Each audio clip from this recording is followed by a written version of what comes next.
Doctor ortho Ayurvedic oil and capsule, अब दर्द भी घुटने टेकेगा। असम में पीएम मोदी की हुंकार। बारापेटा में पीएम मोदी ने चुनावी रैली में कांग्रेस पर किया जबरदस्त हमला। पीएम ने कहा कांग्रेस भ्रष्टाचार को बढ़ावा देने के लिए संकीर्ण दृष्टिकोण अपना रही। वहीं पीएम ने किया दावा, असम चुनाव में शाही परिवार की हार की सेंचुरी लगेगी, जबकि बीजेपी लगाएगी जीत की हैट्रिक।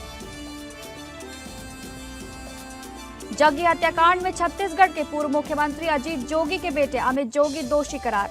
छत्तीसगढ़ हाईकोर्ट ने सुनाया उम्र कैद का फैसला। ट्रायल कोर्ट का फैसला पलटा।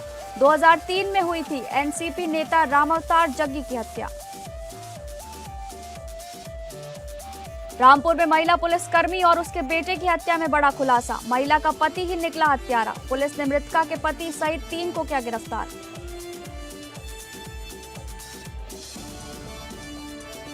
झारखंड के धनबाद में कोयला चोरों के हौसले बुलंद। क्राइम स्पेशल ब्रांच के एएसआई और पत्नी पर कोयला चोरों का हमला। खुलेआम हो रहे कोयला चोरी रोकने पर अपराधियों ने एएसआई की जमकर की पिटाई। बचाने आई पत्नी को भी कोयला चोरों ने पीटा। तेहरान के रिहायशी इलाकों पर बमबारी से 13 लोगों की मौत। शरीफ यूनिवर्सिटी पर भी हवाई हमला। इजराइल यूएई ने भी अलर्ट जारी किया।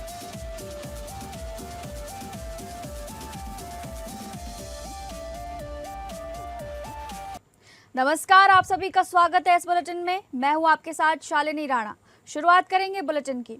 असम विधानसभा चुनाव मतदान को अब कम ही वक्त बचा है। ऐसे में हर पार्टी असम के चुनावी रण में अपनी आवाज बुलंद कर रही है।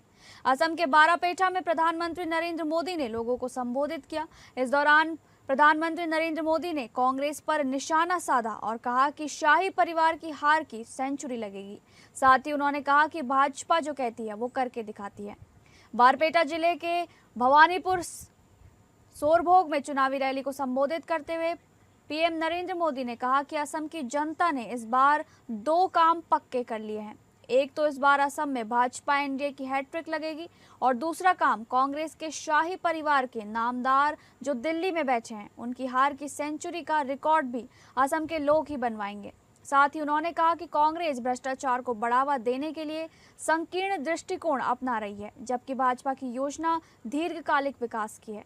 प्रधानमंत्री नरेंद्र मोदी ने कहा कि बीते 10 साल असम की पहचान को बचाने के थे। अब हमें असम की पहचान को दुनिया में बुलंद करना है।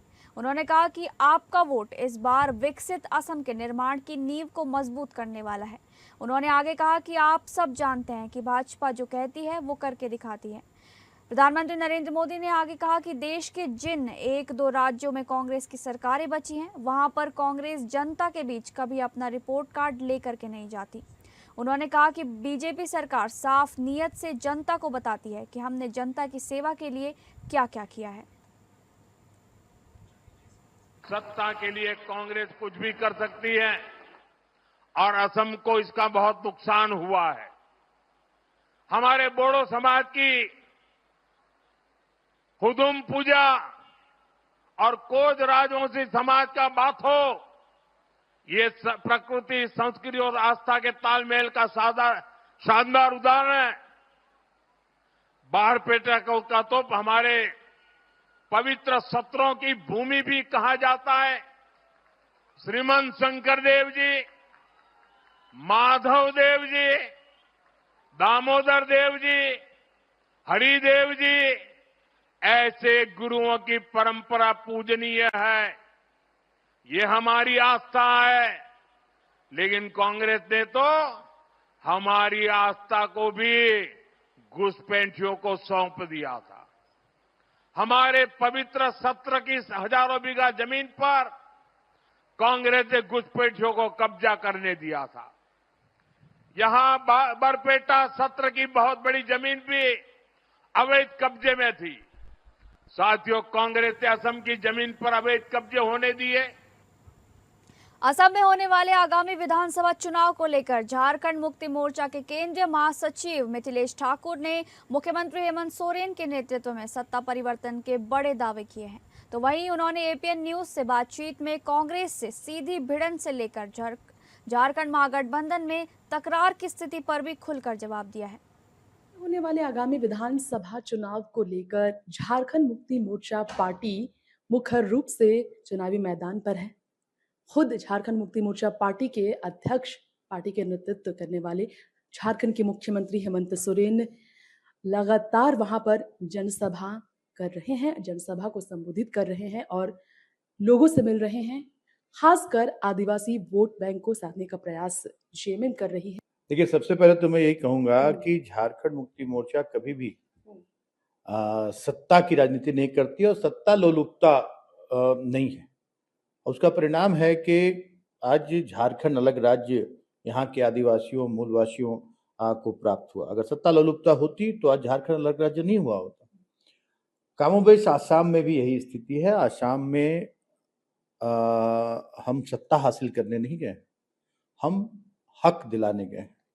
जो शोषण अंग्रेजों के समय से, अंग्रेज यहाँ के हमारे जो झारखंड मूल के, ये झारखंड के कोने कोने के, चाहे पलामू प्रमंडल के लोग हों या संथाल के लोग हों, जो उत्तरी छोटानागपुर, दक्षिणी छोटानागपुर, कोल्हान, सभी प्रमंडलों के जो गरीब तबके के लोग थे, उनको अपने चाय बागान में वहाँ एक गुलाम के रूप में उन लोगों ने वहाँ यहाँ से ले जाकर और काम करवाया था।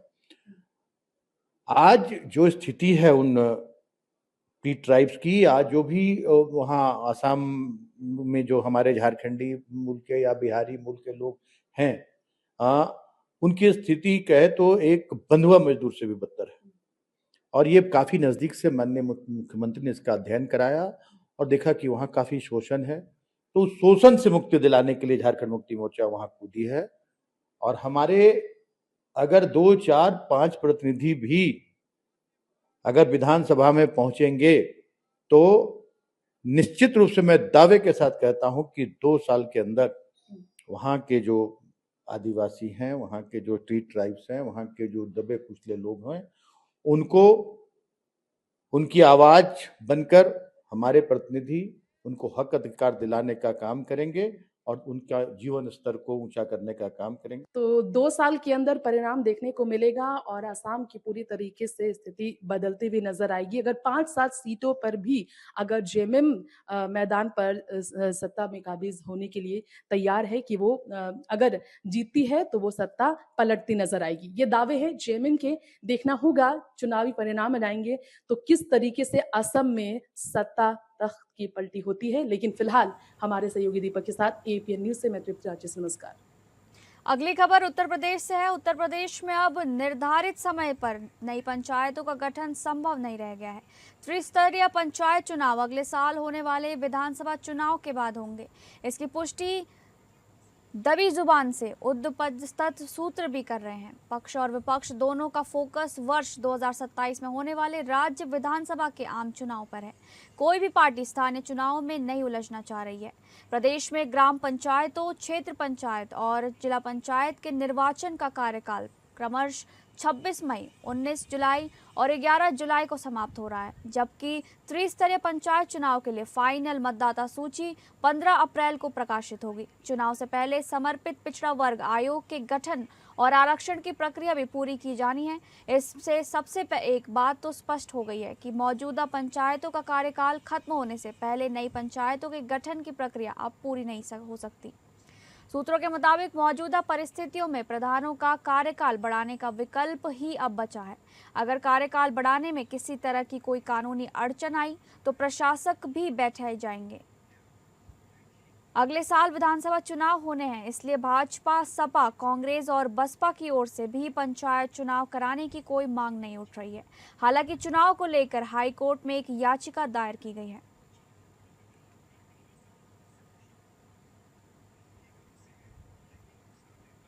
राजद के राष्ट्रीय कार्यकारी अध्यक्ष बनने के बाद पहली बार रांची आए तेजस्वी यादव ने झारखंड की राजनीति में राजद की सक्रियता और भविष्य की बड़ी तैयारियों का बिगुल फूंका। कहा, झारखंड में परिसीमन होना है, विधानसभा और लोकसभा सीटों की संख्या बढ़ेगी। ऐसे में सभी सीटों पर तैयारी शुरू करें। झारखंड में राजद बड़ी ताकत है। कोई हमें अनदेखा नहीं कर सकता। पिछले विधानसभा चुनाव में हमें यहाँ 7 सीटें मिली, जिनमें से हमने 4 सीटें जीती। अगर गठबंधन में और सीटें मिली होती तो राजद और ज़्यादा सीटें जीतता। कुछ लोग हमारी पार्टी को तोड़ना चाहते हैं, लेकिन ये लालू प्रसाद की पार्टी टूटने वाली नहीं है। उन्होंने कार्यकर्ताओं से पूछा, क्या अन्नपूर्णा देवी के भाजपा में जाने से राजद कमजोर हो गया? कोई आए कोई जाए, कुछ फर्क नहीं पड़ने वाला है। झारखंड की जनता आज भी राजद के साथ है। भाजपा को हराने के लिए हम लोग गठबंधन में मजबूती से एक साथ हैं और आगे भी साथ खड़े रहेंगे। उन्होंने आगे कहा कि हमारा लक्ष्य राजद को फिर से राष्ट्र पार्टी का दर्जा दिलाना है। ऐसे में कार्यकर्ता रोज 1 घंटा समय पार्टी को दें। तेजस्वी ने आगे कहा, झारखंड में भाजपा को रोकने में राजद का महत्वपूर्ण योगदान है।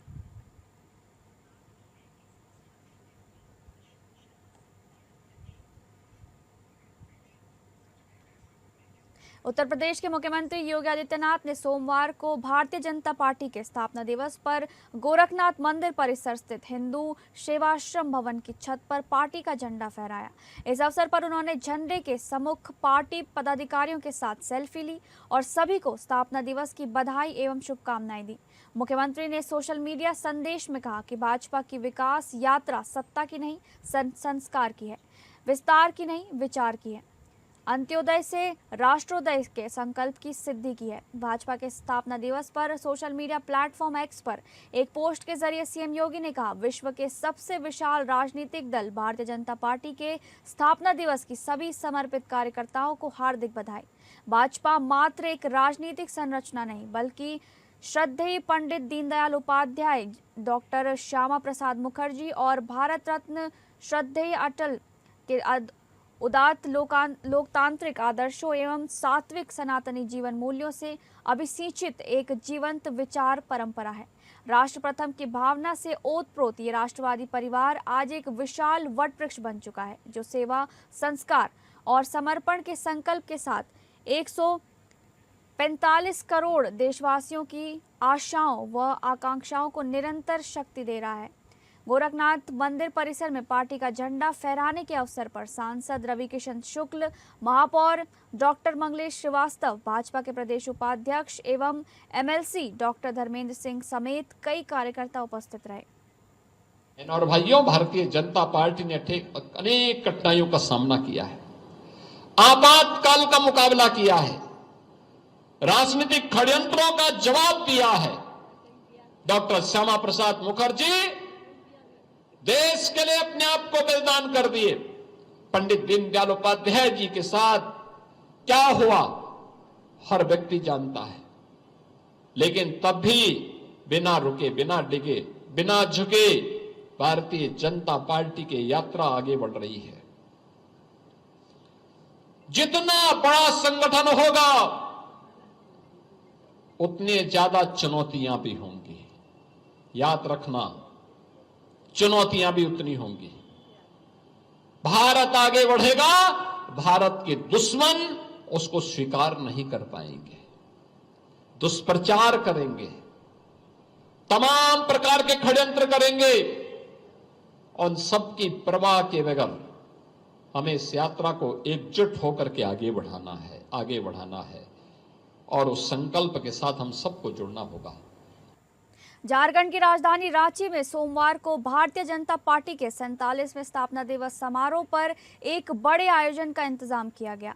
इस दौरान पार्टी के प्रदेश अध्यक्ष आदित्य प्रसाद साहू, नेता प्रतिपक्ष बाबूलाल मरांडी सहित पार्टी के सैकड़ों कार्यकर्ता एवं पदाधिकारी की उपस्थिति रही। इस क्रम में पार्टी कार्यालय के अंदर एक बैठक का भी आयोजन किया गया। इसी बीच प्रदेश अध्यक्ष ने पार्टी की विचारधारा को आगे बढ़ाने को लेकर अपनी बात कही, तो वहीं देश के प्रधानमंत्री नरेंद्र मोदी के नेतृत्व में पार्टी के मूल मंत्र पर चलने की बात दोहराई। इसके साथ ही उन्होंने घुसपैठियों के खिलाफ एसआईआर लागू किए जाने के मुद्दे पर भी राज्य सरकार को कड़े शब्दों में चेताया। देश के 14 करोड़ सहित झारखंड के एक बूथ स्तर के कार्यकर्ता सहित आम जन को मैं बधाई और शुभकामना देता हूँ। और भारतीय जनता पार्टी की स्थापना 1980 में हुई थी और जिस विचारधारा, जिस मूल मंत्र के साथ हुई थी, उस विचारधारा और मूल मंत्र के साथ भारतीय जनता पार्टी निरंतर आगे बढ़ती चली जा रही है। देश ने दुनिया की सबसे बड़ी राजनीतिक पार्टी आज बनने का काम किया है। वासियों को अपनी ओर से बहुत बहुत बधाई है, शुभकामनाएं। और साथ ही जो भारतीय जनता पार्टी को या इस विचारधारा को यहाँ तक पहुँचाने में विभिन्न नाम गुमनाम और ऐसे सभी महापुरुषों को हम श्रद्धांजलि भी अर्पित करते हैं, जिन लोगों की मेहनत और परिश्रम के बल पर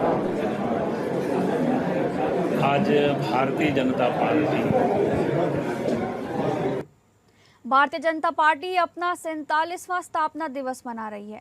स्थापना दिवस के मौके पर छत्तीसगढ़ के मुख्यमंत्री विष्णुदेव साय प्रदेश बीजेपी कार्यालय कुशाभाऊ ठाकरे परिसर पहुंचे। सीएम साय ने छत्तीसगढ़ निर्माता अटल बिहारी वाजपेयी की मूर्ति पर माल्यार्पण कर ध्वजारोहण किया। सीएम विष्णुदेव साय ने कार्यकर्ताओं को संबोधित करते हुए स्थापना दिवस की बधाई भी दी। सीएम विष्णुदेव साय ने कार्यकर्ताओं और छत्तीसगढ़ वासियों को स्थापना दिवस की बधाई दी और कहा कि भारत रत्न अटल बिहारी वाजपेयी को शत शत नमन करते हैं। उन्होंने जिस उद्देश्य से छत्तीसगढ़ का निर्माण किया है, उस उद्देश्य को पूरा करने का प्रयास कर रहे हैं। आज भारतीय जनता पार्टी का 47वां स्थापना दिवस है। सबसे पहले छत्तीसगढ़ के हमारे सभी लाखों देवतुल्य कार्यकर्ता भाई बहनों को स्थापना दिवस की बहुत बहुत बधाई, बहुत बहुत शुभकामनाएं। समस्त छत्तीसगढ़ वासियों को भी भारतीय जनता पार्टी स्थापना दिवस की बहुत बहुत बधाई, शुभकामना। और आज हम लोग प्रदेश कार्यालय में छत्तीसगढ़ के निर्माता और भारतीय जनता पार्टी के भी जो संस्थापक और प्रथम अध्यक्ष रहे भारत रत्न सर अटल बिहारी वाजपेयी जी, उनको विनम्र श्रद्धांजलि अर्पित किए हैं, नमन किए हैं, पुष्पांजलि उनको अर्पित किए हैं, उनको सत सत नमन करते हैं। खबरों में आगे बढ़ेंगे। छत्तीसगढ़ की राजनीति को झकझोर देने वाले बहुचर्चित जग्गी हत्याकांड में बड़ा फैसला सामने आया है। हाईकोर्ट ने पूर्व मुख्यमंत्री के बेटे अमित जोगी को दोषी ठहराते हुए उम्र कैद की सजा सुनाई है। अदालत ने उन्हें हत्या और आपराधिक षड्यंत्र के आरोप में दोषी पाया है। खास बात यह है कि हाईकोर्ट ने 31 मई 2007 को आए ट्रायल कोर्ट के उस फैसले को पूरी तरह पलट दिया है, जिसमें अमित जोगी को सबूतों के अभाव में बरी कर दिया गया था। आपको बता दें कि एनसीपी नेता रामावतार जग्गी को 4 जून 2003 को गोली मारकर हत्या कर दी गई थी। इस मामले में कुल 31 लोगों को आरोपी बनाया गया था, जिसमें 28 को पहले ही उम्र कैद की सजा मिल चुकी है। वहीं 2 आरोपी सरकारी गवाह बन गए थे। ट्रायल कोर्ट से बरी होने के बाद इस फैसले को सीबीआई और शिकायतकर्ता ने हाई कोर्ट में चुनौती दी थी, जिसके बाद अब ये बड़ा फैसला सामने आया है। आज मुझे सम्माननीय कपिल सिब्बल साहब ने, मुकुल रोहतगी साहब ने, विवेक तनखा साहब ने, सिद्धार्थ दवे साहब ने, इन सब ने मिलकर बात रखी कि किस प्रकार से मेरे साथ लगातार अन्याय हुआ है। लीव टू अपील मुझे बिना सुने ग्रांट कर दी गई, अपील भी सीबीआई के अलाउ कर दी गई, उसमें भी मुझे नहीं सुना गया। ये सारी बातें हमने आज माननीय न्यायालय के समक्ष रखी है और न्यायालय ने ये आदेश दिया है कि 25 मार्च का और 2 अप्रैल का दोनों जो आदेश मेरे विरुद्ध हाईकोर्ट ने पारित किए थे, उनको वो सुनेगा और 20 तारीख को उस पर वो अपना फैसला देगा। केंदुआडी थाना क्षेत्र के शिमला बहाल स्थित कुमार मंगल स्टेडियम के पास कोयला चोरों का दुस्साहस देखने को मिला, जहां क्राइम स्पेशल ब्रांच के एएसआई अनुज कुमार और उनकी पत्नी काजल कुमारी को कोयला चोरों ने बेरहमी से पीट दिया। मिली जानकारी के अनुसार एना कोलियरी से बीएनआर कोयला ट्रांसपोर्टिंग के दौरान सक्रिय कोयला चोर हाईवे वाहनों को रोककर खुलेआम कोयला उतार रहे थे। इसी दौरान एएसआई अनुज कुमार वहां पहुंचे, जिसके बाद कोयला चोरों ने उन पर हमला कर दिया। बताया जा रहा है कि पत्नी के सामने ही अपराधी एएसआई की जमकर पिटाई करते रहे। जब उनकी पत्नी काजल कुमारी बचाव के लिए आगे आई तो आरोपियों ने उन्हें भी नहीं छोड़ा और मारपीट की। घटना की सूचना मिलते ही क्राइम स्पेशल ब्रांच के अधिकारी मौके पर पहुंचे और पूरे मामले की जांच शुरू कर दी गई। इलाके में इस घटना के बाद दहशत का माहौल है। वहीं सवाल उठ रहा है कि जब पुलिसकर्मी सुरक्षित नहीं है तो आम जनता की सुरक्षा कैसे होगी।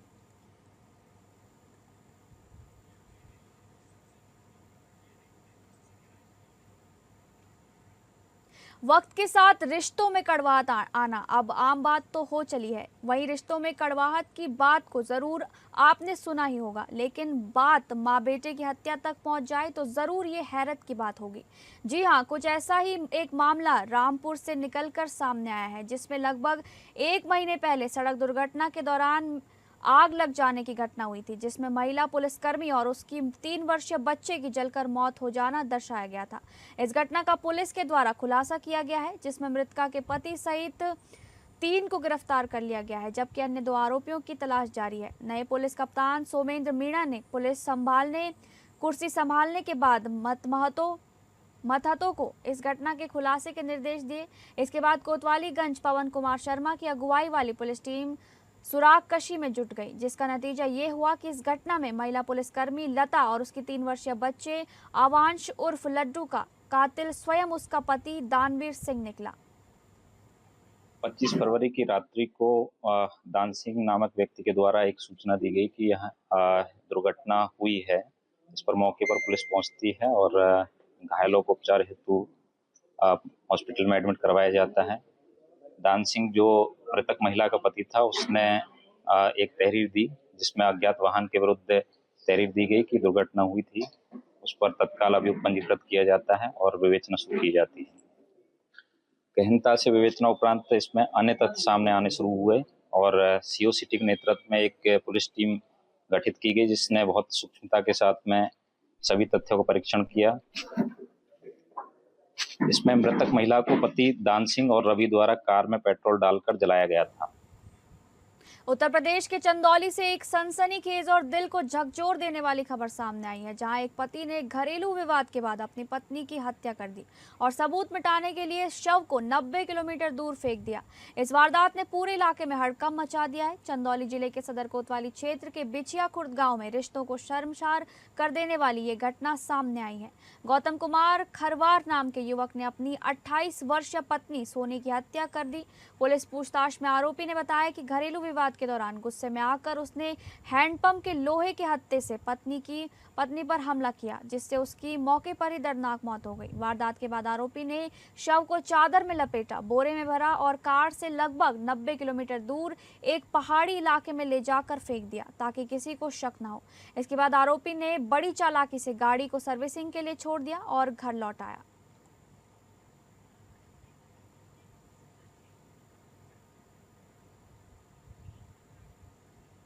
तेहरान की सुबह धमाकों की गूंज से दहल उठी, जब तड़के हुए हवाई हमलों ने पूरे शहर में डर और अनिश्चितता फैला दी। वहीं तेहरान के पास इस्लाम शहर में हुए एक बड़े हमले में कम से कम 13 लोगों की जान चली गई। हमले के बाद इलाके में भारी तबाही का मंजर है और राहत व बचाव कार्य जारी है।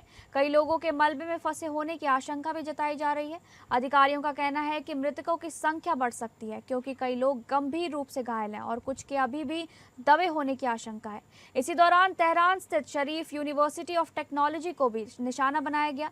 ईरानी मीडिया के अनुसार हमले में विश्वविद्यालय की कुछ इमारतों को नुकसान पहुंचा, साथ ही पास स्थित गैस वितरण केंद्र भी प्रभावित हुआ है। हालांकि विश्वविद्यालय परिसर के भीतर असल लक्ष्य क्या था, यह अभी स्पष्ट नहीं हो सका है। युद्ध के चलते देश भर के शैक्षणिक संस्थान बंद हैं और सभी कक्षाएं ऑनलाइन चल रही हैं, जिसमें कैंपस के पहले से ही खाली था। स्थानीय लोगों के अनुसार कई घंटों तक आसमान में नीचे उड़ते लड़ाकू विमानों की आवाजें गूंजती रहीं, जिससे हालात और भयावह हो गए। फिलहाल इस बुलेटिन में बस इतना ही। नमस्कार।